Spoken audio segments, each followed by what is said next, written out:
WAFB 9 News starts now with this I-Team investigation.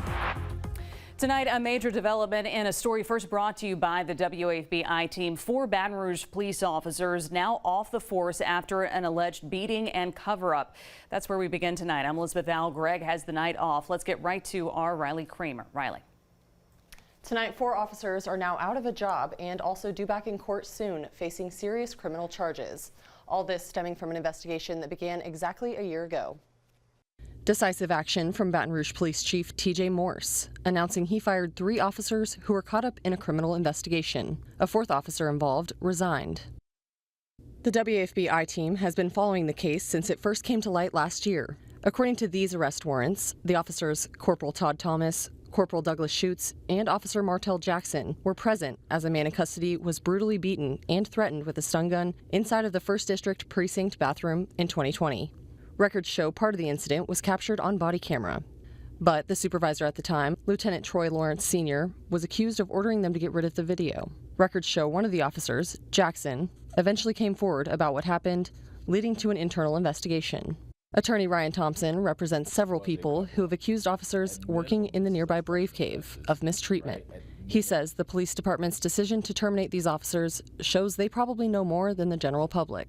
To see a lieutenant, a former deputy chief, a corporal, a decorated officer be terminated like that and another one resign today. So I think that's a very strong statement and it's very telltale that the evidence against those officers, as well as the numerous policy violations, were very strong despite the alleged procedural hiccups.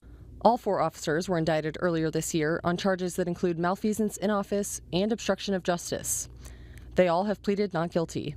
Thompson says even though BRPD's termination is completely separate from the criminal case and other civil cases, it may have an impact on how they go. It definitely has a bearing on the remaining cases that are either pending in federal court or pending investigations within BRPD or the district attorney's office.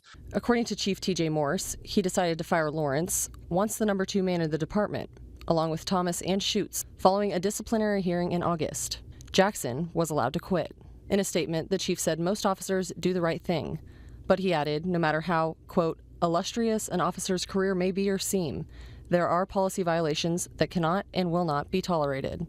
Attorney Franz Borghardt, who's not connected to the cases, says this decision is usually made after the criminal case plays out. Firing them now in this way, I think, makes a statement that this chief is serious about having the best of the best police officers working under him.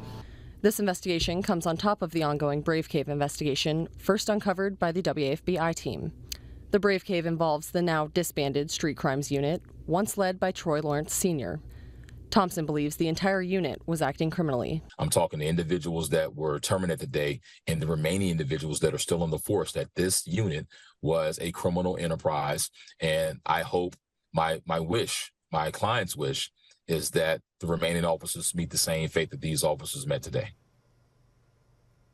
In his statement, Chief Morse says he does expect these officers will fight to get their jobs back, but the department's lawyers are confident that decision to part ways with those officers now is the right one. Liz? All right, Riley, thank you. So other